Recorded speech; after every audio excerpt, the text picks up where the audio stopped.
Graça e paz, estamos aqui, mais uma vez com o nosso estudo bíblico, pela graça e a bondade do nosso Senhor Jesus, que possamos, estarmos hoje aprendendo um pouco mais da palavra do nosso Deus e dando, continuidade ao estudo, da revistinha que estamos falando, sobre o primeiro e segundo livro de Pedro, Motivações Cristãs.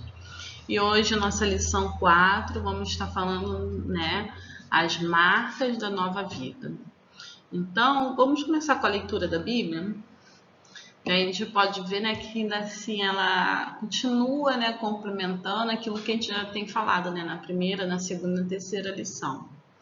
Então, 1 Pedro 1:22, já que tendes purificado as vossas almas na obediência à verdade que leva ao amor fraternal, não fingindo, de coração amai-vos ardentemente uns aos outros. A importância do amor que prevalece na palavra de Deus, que é isso que ele quer para nossas vidas, nos ensina. Aí na 1 Pedro 1:23, tendo renascido, não de semente corruptível, mas de incorruptível, pela palavra de Deus, a qual vive e permanece. E aqui vamos lembrar, quando Cristo, vai falar, é necessário nascer de novo, Então, há essa necessidade do renascimento, abandonarmos, a velha criatura, nos voltarmos para Deus. O que é, abandonar a velha criatura? As minhas vontades, aquilo que a gente já tem falado, os pecados da carne. Eu quero, assim, deixar bem claro para você, coisas que, está em nós, e abrimos mão, dessas coisas para quê? Para fazermos aquilo que agrada a Deus, Aqui, voltados para uma vida de santidade a Deus, De compromisso à sua palavra, aquilo que Ele tem para as nossas vidas. Então, esse é o renascimento, O renascimento daquilo que tudo aquilo que eu aprendi e entendo como vida, abro mão e vivo aquela vida espiritual, lembrando também, que foi falado na lição 1, que, assim, temos, uma certa dificuldade de entendermos o mundo espiritual olhando pelos olhos carnais, pela nossa consciência humana. Então, quando nós falamos de coisas espirituais, são coisas espirituais, são coisas, que estão guardadas em Deus.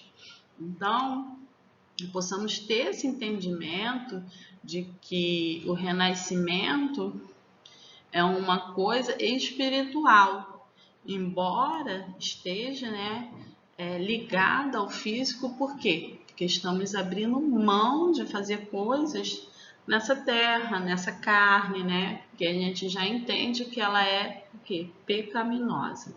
Mas quando renascidos em Cristo Jesus, para a obediência da palavra e se cumpra o propósito de Deus nessa terra, então somos o quê? Novas criaturas. Por isso que as marcas da nova vida. Estamos vivendo uma vida nova em Deus, dentro, da obediência da palavra de Deus. 1 Pedro 1:24, porque toda carne é como a erva. Isso aqui é muito interessante, prestem bem atenção. Toda carne é como a erva, e toda sua glória é como a flor da erva. Secou-se a erva e caiu a flor. Então, a erva, ela, toda a sua glória como a flor da erva, se secar, vai cair. Então, o que ele está querendo dizer aqui? Que é a mesma coisa esse renascimento, essa nova vida.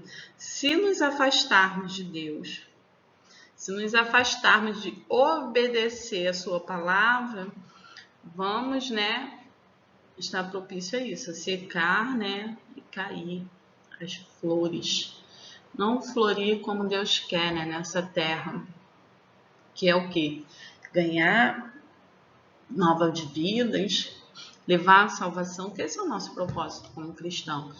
Pregar, apregoar a palavra do Senhor. E 1 Pedro 1,25, mas a palavra do Senhor permanece para sempre. E esta é a palavra que vos foi evangelizada. Então, como você foi lá evangelizado, olha só, Jesus nasceu, morreu por você, se arrepende, você foi lá, se rendeu a Cristo, foi evangelizado. O Espírito Santo tratou no seu coração e você vê o arrependimento. Então, você começa a conhecer, né, tudo aquilo que Deus fez por amor a você, por mim, por todos nós, e entende que esse amor se estende a todo mundo. Então, nosso compromisso de irmos e levar, né, o Evangelho, porque fomos evangelizados e recebemos de Deus a salvação. Em 1 Pedro 2,1, deixando, pois, toda a malícia, todo engano e fingimentos, inveja e toda maledicência. Eu vou até ler o 2. Desejai como menino recém-nascidos o puro leite espiritual, a fim de por ele crescerdes para a salvação. Deixa eu ver se eu pulei alguma coisa. Deixando, pois, toda malícia, todo engano, e fingimento, e inveja e toda maledicência. O que eu falei, né? Teve uma lição que eu pedi muito que vocês lessem lá, né? Gálatas 5, os pecados da carne. Por causa disso. E aqui Pedro vai também, né, exemplificar aqui a maledicência, engano, fingimento, inveja, né, e a malícia. Então, isso são coisas que está na nossa carne, devemos lutar. Não é, aquele irmão é fingido. Não, gente, o que está em nós. Lembra que eu falei? A busca pela obediência, a busca pela santidade é minha, unicamente a minha santidade. Eu não posso santificar ninguém. Eu posso falar o quê? Igual estou aqui vos falando, né? Ensinando, estudando com vocês a palavra de Cristo, mas não posso levar santidade a ninguém. Vai ser uma escolha. Não, aquilo que o pastor Michel falou, realmente, eu vou buscar isso em Deus. Não, aquilo que a irmã Liliane, a gente estava estudando na lição bíblica, realmente a palavra de Deus está, né, abrindo a minha mente, edificando a minha vida. E isso é uma busca pessoal. Lembra, a gente sempre fala isso aqui. Então, a fofoca, inveja, né? Um dos quesitos que Pedro, né, falou ali no verso 1, no versículo 1. Então, a gente vê que há essa questão de entendermos. Se você sente que você é uma pessoa invejosa, que você sempre está querendo as coisas, você tem que trabalhar isso em você. Não precisa, sabe? Você está passando por situações que vão te trazer vergonha ou vexame. Você tem que entender quem você é, o que está no seu coração e buscar em Deus o quê? A correção. É igual eu estava falando aqui dos fofoqueiros. Então ele vai falar maledicência. É isso, a pessoa que está falando da vida alheia, que está, né, denegrindo um caráter, né, da outra pessoa, e ainda acha que isso é normal. Não é normal, gente. Então, que a gente possa estar trabalhando nisso e buscando fugir dessas coisas. É isso que a palavra ensina para nós. Então, há necessidade de um autoconhecimento, de um autoentendimento de quem somos nós verdadeiramente e buscarmos quem? Em Deus. Uma busca que é permanente. Quando estivermos nesta carne pecaminosa, sempre lembrando disso, nós temos que ter essa busca pela santidade e o amor de Deus. E aqui vamos ter 1 Pedro 2,3. Se é que já provaste que o Senhor é bom. E desejar como menino, 2, né? Só voltando aqui, recém-nascidos, o puro leite, né? E desejando a inocência, né, da criança, quando somos inocentes, somos, né? E aqui no 3, se é que já professaste que o Senhor é bom. Então ele está falando assim, que quem já, né, foi lavado e remido no sangue de Cristo, entende que o Senhor é bom e que pertence a nós obedecer e cumprir o querer e a vontade do Senhor. Então, se é que já professaste que o Senhor é bom, se é que já foi, né, hoje nos termos atuais, liberto, né? Então, 1 Pedro 2,4, e chegando-vos para ele, pedra viva, rejeitada, na verdade, pelos homens, mas para com Deus eleita e preciosa. Aqui ele vai começar a descrever, né, as características de Cristo. Vós também, né, temos que ser igual a Cristo, temos que ser preciosos para Deus. Quais pedras vivas sois edificados como casa espiritual. Qual é o propósito? Acabei de falar. O propósito de levar o quê? A salvação às pessoas que necessitam ainda conhecer do Evangelho. Então, somos casa espiritual. Para ser de sacerdócio santo, a fim de que ofereceste sacrifícios espirituais aceitáveis a Deus por Jesus Cristo. Então, os nossos sacrifícios não tem que ser sacrifício de touro, mas sacrifícios espirituais. Lembra que ele falou amando uns aos outros, com amor que é puro e genuíno. Então, esse é os sacrifícios espirituais, que a gente precisa levar o quê? O amor. Se te falta amor, te falta perdão pelo seu irmão, você tem que lembrar, olha só, o Pai diz que se eu não perdoar o meu irmão, também ele não me perdoará, então eu vou perdoar. Ai, irmã Liliana, é tão fácil falar, é tão bonitinho, mas é tão difícil. É difícil. Por isso que temos que buscar essa força que é em Deus. Não parte de nós. Não é da nossa capacidade. Aquilo que eu acabei de falar, coisas espirituais, coisas vindo do alto céu de Deus para nossas vidas, através de quem? Do Espírito Santo. Por isso, na Escritura se diz: eis que ponho em Sião uma principal pedra angular, eleita e preciosa, e quem nela crê não será confundido. Então, quem crê em Cristo não se confundirá com nada. E 1 Pedro 2,7, e assim para vós, os que credes, é a preciosidade, mas para os descrentes, a pedra que os edificadores rejeitaram, esta foi posta como a principal da esquina. 1 Pedro 2,8, e como uma pedra de tropeço e rocha de escândalo, aqueles que rejeitaram, crucificaram a Cristo, rejeitaram ele.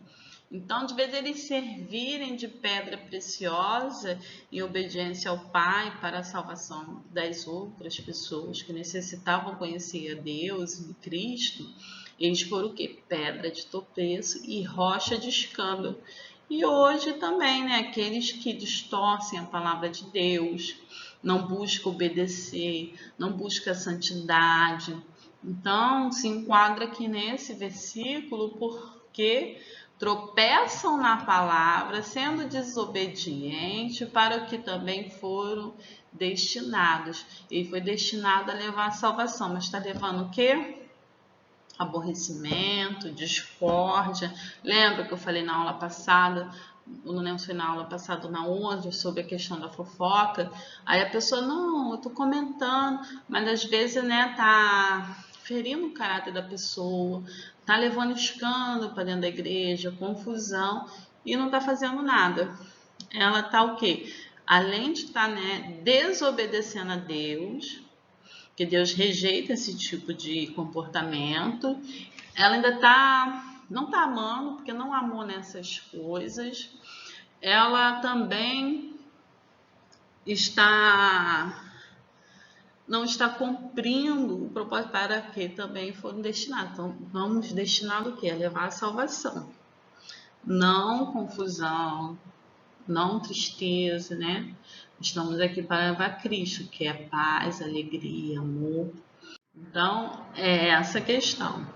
1 Pedro 2,9, mas vós sois a geração eleita e sacerdócio real, a nação santa, o povo adquirido, para que anuncieis as grandezas daquele que vos chamou das trevas para a sua maravilhosa luz.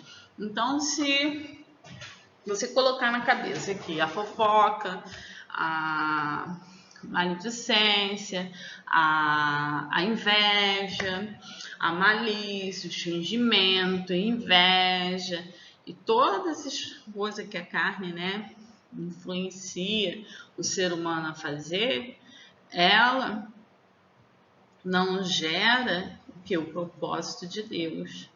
E ela não tem grandeza e aquilo que estava lá nas trevas. E quando você tem um encontro com Cristo, você se torna sal do mundo, luz do mundo, sol da terra.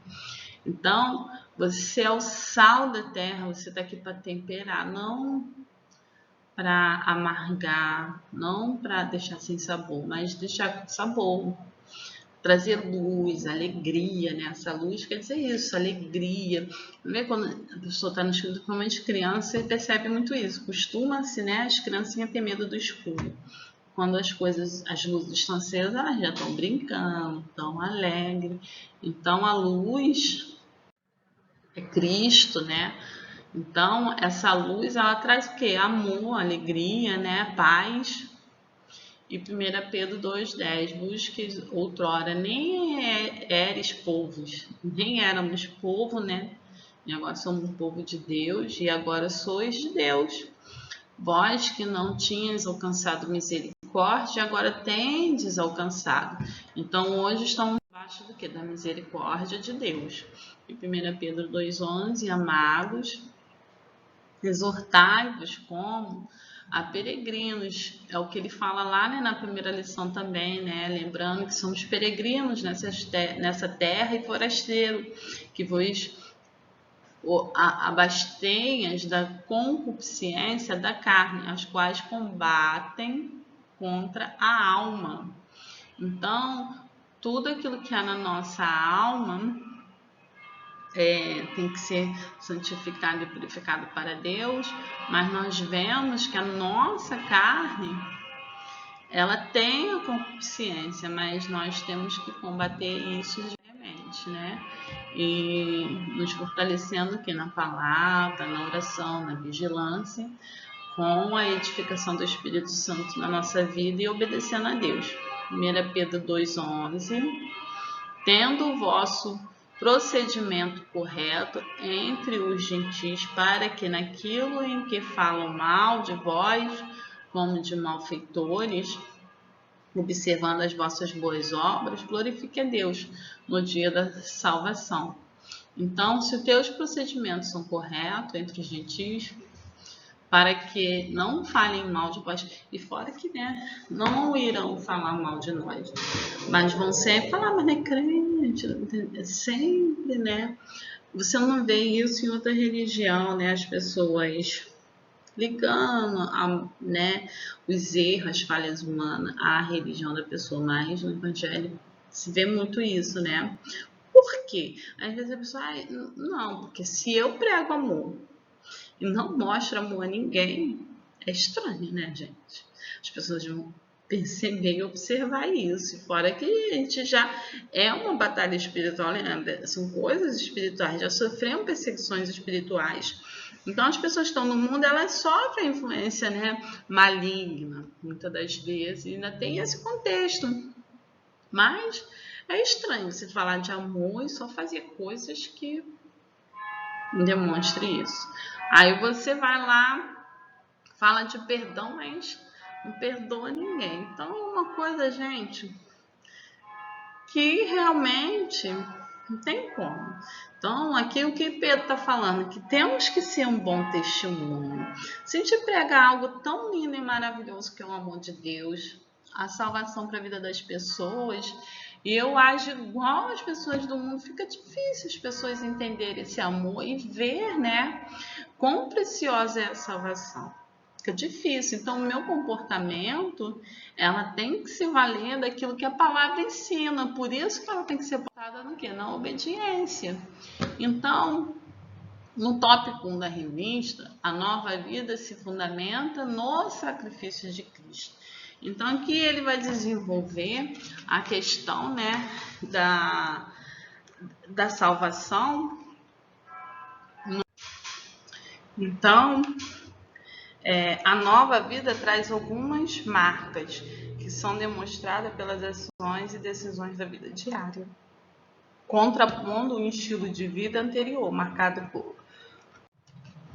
marcados por aspectos negativos. O apóstolo Pedro apresenta algumas figuras ilustrativas a respeito dessa nova natureza, que são muito profundas e cheias de significado, exemplos comparativos como símbolos conhecidos por seus ouvintes. Então ele vai, né, trazer uma linguagem, uma figura, né, que igual a gente traz muito aqui, né, de coisas que você conhece, né, comparando o ensinamento das escrituras com coisas do dia a dia, para a pessoa ter uma interpretação melhor do que né, está sendo ensinado.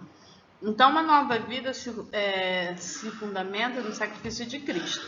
A nova vida não estava pautada em coisas temporais e passageiras, nem mesmo herdada dos pais, ou de qualquer outro aspecto, mas Pedro faz questão de mostrar o valor da nova vida e a necessidade de que cada cristão reconheça a sua real importância. Então, assim, ele faz as pessoas entenderem, quererem entender qual a real importância da salvação. Muitas pessoas, hoje você pode perguntar assim, por que você quer ser salvo? Ah, para ir para o céu. Mas por que você quer ir para o céu? Né? Por que você tem que ser salvo? As pessoas não têm, né, muito pensar em, só não quero ir para o inferno, quero ir para o céu. E qual o propósito disso? Né? Fazer você refletir, pensar. Tem uma coisa que eu tenho visto muito. Antes, você poderia observar que os cristãos verdadeiramente salvos, eles não tinham tanto medo da morte. Poderia até ter, né? Porque é uma coisa que a gente não sabe como que é, né? Quem tá vivo. Aí, mas hoje você vê que as pessoas nem gostam de falar em morte, tem pavor, pânico. Então, assim, mas calma aí, se eu morrer vou estar em Cristo, né? Há o conceito de que será melhor. Então, fica assim, aquela coisa assim, bem distante, né? Hoje o entendimento do que qual a importância da salvação para a sua vida, para a vida daqueles que você leva ao evangelho. Qual a importância de ser salvo? Então é algo que a gente tem que estar se perguntando e apreciando a cada dia e buscando essas respostas, esses questionamentos através da palavra, junto de Deus. O preço do resgate. Pedro se utiliza da figura do conhecimento, conhecida por todos, o resgate dos escravos. Né? Quando se pagava, hoje, isso que eu falo, né? Uma figura de linguagem, naquela época se tinha um escravo, então você tinha que pagar para resgatar um escravo. E hoje a gente não tem isso, mas escravos, né? Até hoje em dia é crime ser escravizado, porque você vai ser preso. Então, assim, não tem mais essa questão, né, de escravo. Tem pessoas que sabem nem o que é escravo, pode ter visto no filme e tal, mas a verdadeira noção, como que funcionava, por que a pessoa estava ali escrava, só quem estuda história ou se interessa por esse assunto ou que a gente vê em filme, né? Mas naquele período se tinha um preço que se pagava para resgatar o escravo. E os judeus, se você ler lá em Levíticos, você vai ver que tem umas regras, umas normas, né? Dadas assim para como eles tratarem o escravo. Então tinha todo assim como funcionava, né? Essa situação entre, né, a escravidão.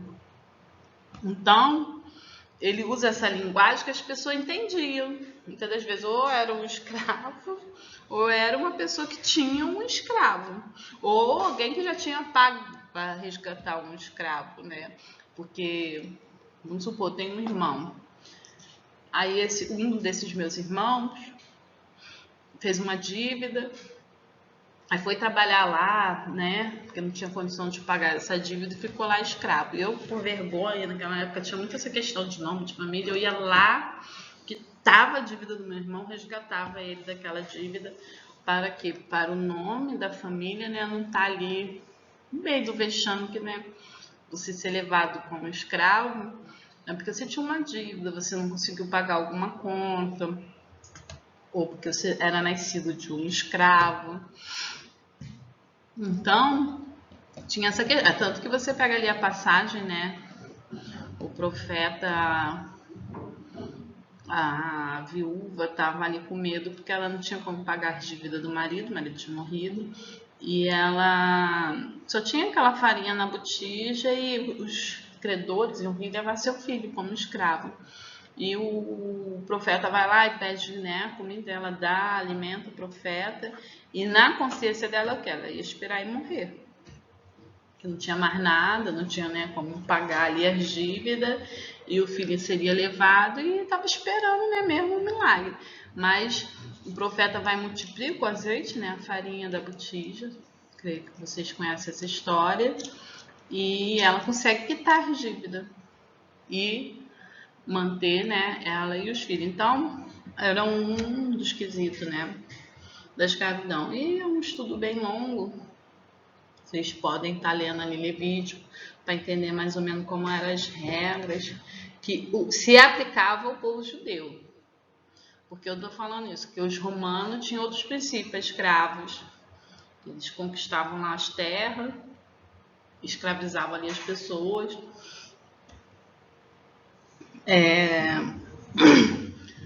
Os sírios, né, os egípcios. Então, cada nação, cada povo, eles tinham, né, as suas regras, né, para se escravizar.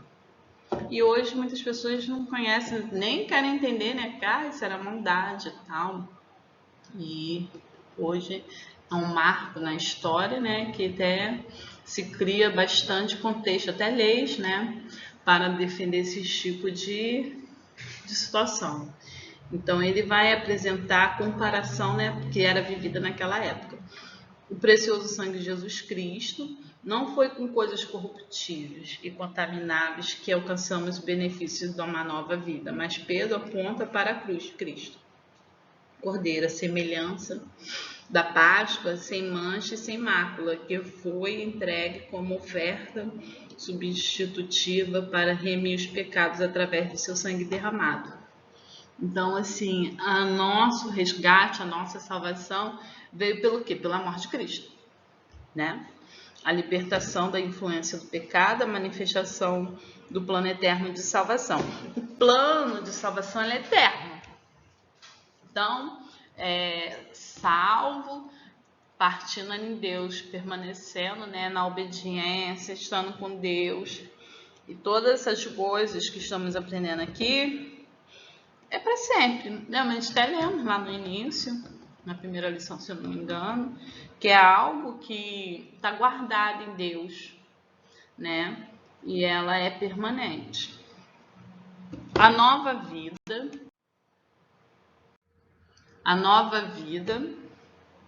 se desenvolve na manifestação do amor. A nova vida se desenvolve na manifestação do amor. Então, o amor é resultado de uma vida transformada e purificada por Jesus, para a habitação do Espírito Santo. Isso aqui é muito importante a gente prestar atenção. Para que temos que ser santos? Para que o Espírito Santo de Deus habite em nós. E é ele que o quê? Que nos ensina a caminhar em obediência para Deus. Então, é muito importante a figura do Espírito Santo, né, nos acompanhando. E ele pode nos acompanhar quando estamos em santidade, né, purificados, transformados pelo sangue de Cristo. Então, quando eu confesso a Cristo, sou lavada e remida dos meus pecados, vai vir automaticamente a pessoa do Espírito Santo habitar em mim para o quê? Para me direcionar ao céu. Bem como pela obediência aos mandamentos do Senhor revelado por sua palavra. Então, a palavra de Deus nos revela, o Espírito Santo nos testifica e nós obedecemos. Eu acho engraçado que muitas vezes, né, você vê as pessoas pregando sobre isso e fala, né, a palavra revela, o Espírito Santo testifica, mas sempre falta essa parte. E nós obedecemos. Então, a palavra, ela, né, testifica, o Espírito Santo revela e nós obedecemos. Nós obedecemos através dessa revelação e dessa testificação. Então, o amor mencionado por Pedro não é apenas de boca para fora, meras palavras produzidas e repetidas sem sentido de valor. Pelo contrário, ele fala de um amor intenso, não fingido, ardente, não superficial, permanente, não passageiro, amor que jamais acaba, igual a 1 Coríntios 13. Algo que ele tinha conhecido pessoal, uma vez que foi assim, amado pelo Senhor e confrontado sobre o quanto o amava ao Senhor. Então, quando Cristo confronta ali Pedro, tu me amas? Amo, Senhor. Pedro, tu me ama? Amo, Senhor. Pedro, tu me ama? Tu sabe, sim. Então, ele é confrontado, né, por Cristo, por esse amor. Então, vai, apacenta minhas ovelhas. Então, Deus confronta, né, a Pedro entender a necessidade dele amar a Deus acima de todas as coisas e ele entender que tinha que levar esse amor para as ovelhas de Cristo. Então, há um confronto ali pessoal com Pedro em relação ao amor de Cristo. E ele consegue, né, atrás daquela personalidade que ele tinha, né? Que a Bíblia vai descrever que ele era turrão, uma pessoa brava, até ouvi muitos teólogos, né? Dizer que ele era violento, tanto que a gente vê, né? Aquela cena, né? Quando Cristo é preso, ele arrancar, né? A orelha de um soldado. Então, ver Cristo trabalhando isso na vida de Pedro é fantástico. Então, assim, a pessoa de Pedro, no momento em que ele é pescador, uma característica, né? Uma característica física e psicológica diferente daquele Pedro da ressurreição de Cristo, né? O Pedro, que agora é pescador de homem, leva o quê? A salvação. Amando a todos, né? Sem acepção. Por que a necessidade de amar todos? Porque a salvação é para todos. Então eu tenho que entender que tenho que levar a salvação a todos. E para mim levar e falar de amor, eu tenho que amar.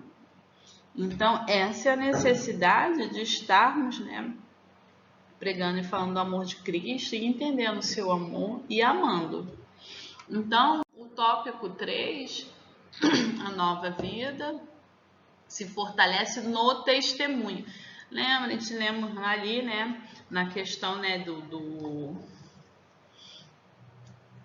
se eu estou falando de amor, tem que dar exemplo de amor. Se eu estou falando de perdão, eu tenho que dar exemplo de perdão. Eu tenho que ser uma pessoa que perdoa, que ama, que respeita o próximo, porque é essa mensagem que nós cristãos levamos. Então, a nova vida se fortalece no testemunho. Os cristãos, ao serem transformados, recebem novos valores a serem desenvolvidos na vida diária, em vários aspectos, seja na forma de falar, de pensar. Eu acabei de falar aqui, a característica física e psicológica de Pedro, quando pescador de peixes, e a característica de Pedro e psicológica, característica física e psicológica dele, pós-ressurreição de Cristo, pós ele ter passado aquele período ali, 3 anos caminhando com Cristo, de discípulo, de levar o evangelho, são totalmente diferentes. Você começar a ler ali e comparar, né? Você vai ver uma diferença enorme, a transformação, né, de Pedro. Então, os cristãos a serem transformados recebem novos valores a serem desenvolvidos na vida diária em vários aspectos, seja na forma de falar, de pensar, de agir, seja no trato com a família, com o cônjuge, com os companheiros, no local de trabalho ou escola, faculdade ou com os vizinhos. Então tem que ter, né? Se eu sou aquela pessoa carrancuda, né? Jogaram sujeira na minha calçada, eu já quero bater nos vizinhos. Quando eu tô com Cristo, tem que ser uma pessoa, né? Amigável, uma pessoa para lavar, varrer e tirar o lixo, gente. O que vai me adiantar uma confusão com o vizinho? É pegar a vassoura e varrer, né? Minha calçada tá suja. Independente de quem jogou, a minha calçada tá suja, né? A minha que tá me incomodando, então eu vou lá e varro e tiro. Então a gente tem que ter essa mansidão, porque Cristo é manso, tá? Mas, ao receber coisas novas, é preciso deixar outras. Abrir mão de uma forma anterior de viver. E na recomendação de Pedro e dos demais apóstolos, todos os traços e práticas da velha vida precisam ser abandonados. Toda malícia, engano, fingimento, inveja e murmurações. A presença de vícios imundos são incompatíveis com a nova vida e, portanto, são completamente renovados. A metáfora utilizada para o apóstolo se comparar com tirar as roupas velhas de suja e jogá-las fora e vestir uma nova roupa, o comentarista bíblico R.L. Chaplin nos ajuda ao entendimento desse conjunto de palavras. A malícia é cáquia, né? É a tradução de cáquia, malícia, se deleita em ferir a outro. Então, se eu tenho essa natureza de ferir ao outro, eu tenho que transformar isso em quê? De vez de ferir, eu levar o quê? O bem, né? Levar a paz. A inveja, acho que não vou saber falar essa palavra não, fotomos, acho que é isso, fotomos. Se dói na vontade alheia. Inveja, você vê uma pessoa e quer aquilo que ela tem. Você não fica feliz quando a pessoa, né, tem algo que você não tem. Então, isso é triste. O dolo, né, empresta duplicidade ao coração, hipocrisia, ou lisonjeia, forma duplicidade a língua. A pessoa fala uma coisa para um, fala uma coisa para outro, né? Uma hipocrisia só. Na tua frente eu sou de um jeito, aí por trás já sou de outro. Igual eu acabei de falar, né? Do lixo na calçada. Aí eu chego aqui, eu tô falando isso, pô, vou lá, vou pegar minha vassoura e varrer. Aí eu chego lá em casa e faço totalmente o contrário. Vou lá, brigo com o vizinho, chego no vizinho aqui, eu falo outra coisa. Então isso é uma hipocrisia, gente. O que eu tô falando aqui, eu tenho que trazer pra minha vida e viver isso, né? Mesmo que eu ache difícil, gente, acho que é impossível fazer isso, mas eu tenho que tentar e me esforçar em fazer, porque não é o que você está aí do outro lado vai pensar, mas o que Deus está vendo na minha vida, né? Deus está vendo se eu estou sendo obediente ou não. Deus está vendo se eu estou cumprindo o propósito dele. Então, eu posso esconder das pessoas, mas de Deus, impossível. O testemunho é a marca dos verdadeiros discípulos do Senhor Jesus, em qualquer contexto, por aquilo que falam, praticam. Simon Kistemaker diz: os cristãos estão vivendo numa vitrine, estão à mostra, sua conduta, obras e palavras são constantemente avaliadas pelos não cristãos, que querem ver se os cristãos vivem aquilo que professam. Aquilo que eu falei lá, né? Se a igreja prega amor, se estamos em cima do púlpito, né, falando de amor, como não amar, né? Como não demonstrar, né, empatia às pessoas? Se o evangelho é amor, gente. Aí chega na igreja, briga, contenda, disserção, ódio. Não reflete, né, a mensagem de Cristo. O recurso que eu e você temos para viver a nova vida é a ação do Espírito Santo e a poderosa palavra de Deus. Lembra? A palavra, ela testifica, a palavra e o Espírito Santo, ela vai testificar, né? Então, a metáfora do recém-nascido é fortíssima para nós, uma vez que devemos, de forma ardente, nos alimentar da palavra de Deus e sentir a sua falta como um bebê sente do leite materno. Então, é indispensável para a vida do cristão a presença do Espírito Santo e da poderosa palavra de Deus. Temos que aprender a cada dia com as Escrituras, nos dedicando, nos debruçando a aprender de Cristo. A nova vida cumpre o propósito de Deus. Somos o tempo vivo. Na descrição de Pedro, casa espiritual. E não mais a presença de Deus em templos de alvenaria, mas em nosso coração. Outra comparação importante é o desenvolvimento da igreja no acréscimo dos novos crentes.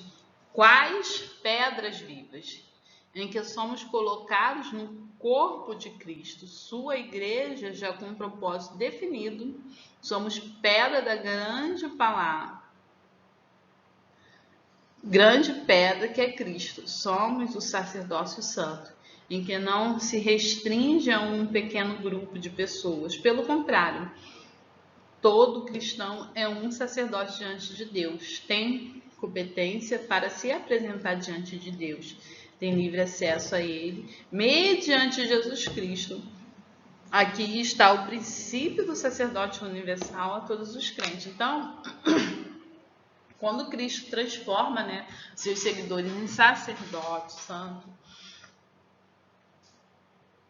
nos confiando, né, a levar a palavra às pessoas, então isso nos foi dado. Então é um compromisso que todo cristão tem de ir por todo mundo pregando a palavra de Deus, né? Então, igual eu falei, a salvação é para todos, sem acepção de pessoas. Então eu tenho que amar a todos, eu tenho que levar a salvação a todos e entender a importância da salvação para que todos sejam salvos. Então, você tem competência para apresentar sacrifícios espirituais agradáveis a Deus por Jesus Cristo, seja pelo louvor do lábio. Ele está falando que você tem competência para isso, né?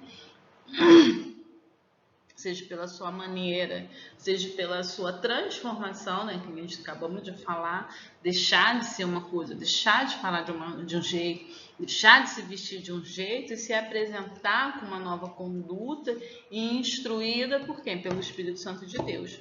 E temos uma missão singular para cumprir neste mundo como cristão. Pedro escreve aos gentios convertidos que eram peregrinos dispersos e que receberam uma condição especial, brilhantemente chamados povo eleito. Assim como Israel havia sido eleito para testemunhar de Deus para o mundo. Agora, a igreja tinha essa responsabilidade, sacerdócio real, perante Deus, em favor do mundo.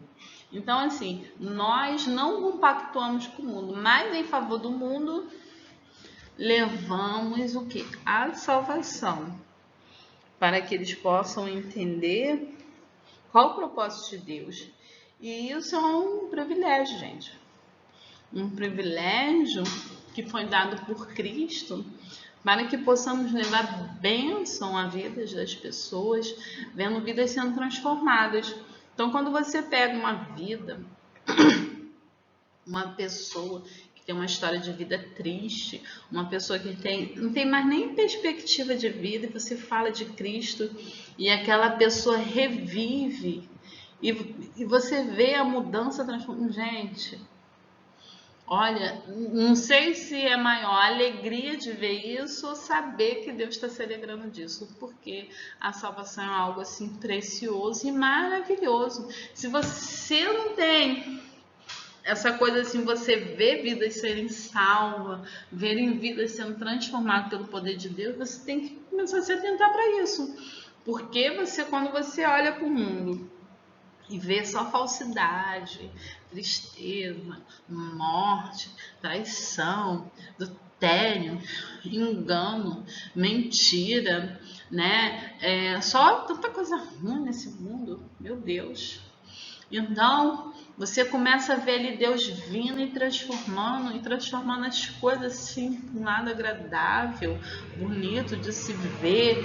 Você vê vidas, né, que os outros isso não tem mais jeito não, e Deus transformar totalmente, você fica, gente, maravilhado, não tem como. Você, como cristão, uma nova criatura, não tem como se alegrar. O céu se alegra, né? Há uma festa no céu quando um pecador se arrepende. Então, como cristã, serva de Deus, também não irei me alegrar. Temos que nos alegrar em Deus pela salvação. Conclusão. Através da nova vida em Cristo, somos chamados para fazer diferença em um mundo avesso a Deus e a sua palavra. Somos chamados para influenciar pessoas pelo testemunho de uma vida santificada e separada para servir ao Senhor. Somos chamados para ser bênção de Deus na vida de outras pessoas, ser bênção de Deus na vida de outras pessoas. Se você chega às pessoas, não quer essa pessoa presente, tem alguma coisa errada. Você tem que levar paz, amor, empatia. As pessoas têm que desejarem você falar, você dizer de Cristo, você orar. As pessoas têm que sentir essa necessidade de que a vida dela, ou pelo menos que ela, mesmo sem entender, mas que ela perceba que tem algo diferente na vida dela e que você é diferente, que você pode transmitir. Você tá entendendo? Que você é igual quando a pessoa bate na sua porta e vai pedir oração. Se a pessoa bater na tua porta para pedir oração, é porque ela realmente reconhece que tem alguma coisa diferente na sua vida. Então, é isso que um servo do Senhor tem que ter. As pessoas têm que perceberem, sentirem essa diferença. E essa diferença é feita através do quê? Do nosso testemunho, das nossas orações, das nossas súplicas a Deus e do poder de Deus agir na nossa vida. Não é da gente, não é da nossa capacidade. Por isso que eu sempre deixo aqui bem claro, são coisas espirituais. Então, são coisas que, pela minha percepção humana, eu não vou entender. Mas eu posso ver com meus olhos humanos esse movimento, esse poder fluindo e transformando vidas. E as vidas, elas têm que ter essa confiança que é algo diferente na sua. Que você tem algo a transmitir, que você tem algo diferente e que elas possam ansiar por isso. Né? Se eu sou aquela questão de pessoa aí, não quero, bem longe de mim, tem alguma coisa errada, gente. Porque a gente tem que levar amor e paz, né? Eu sei que é um confronto muito grande, né, do pecado com o amor de Deus, mas as pessoas, elas não podem, né, ter, assim, repulsa. Então, como que a gente vai levar o amor de Cristo se as pessoas não querem nem a gente por perto? Então, a gente tem que pensar nisso, a gente tem que reestudar sempre a nossa maneira de falar, nossa maneira de agir, principalmente como a gente trata as outras pessoas. Então, para pensar e agir, elementos mundanos são incompatíveis com a vida cristã. Como alguém que nasceu de novo permite uma série de vícios na sua vida. Tá entendendo? Se você bebia, agora você é de Cristo e continua bebendo, as pessoas vão reparar isso. Aí você acha que a pessoa quer ouvir um bêbado? Eu não gosto muito de conversar com uma pessoa bêbada, não. Porque eles falam e não falam nada, né? Então, é aquilo que eu tô falando também. Um cristão que, né, as pessoas têm essa mesma repulsa. Então, tem um monte de amigos que bebem. Assim, quando eles estão bêbados, não gosto de estar muito perto, não. Mas quando eles estão sóbrios, eu aproveito a oportunidade e falo de Jesus. Em que se fundamenta a sua nova vida? Na autojustificação, na religiosidade, nas boas obras. É isso que é interessante, que na religiosidade, ai não, eu me visto assim e tal, você tem que se vestir assim. Gente, isso é religiosidade. Isso não tem nada a ver com santificação, com santidade. Tá entendendo? Eu ando assim. Isso é religiosidade. Eu vou todo dia para a igreja. Isso é religiosidade. Não tem nada a ver com santificação. Santificação.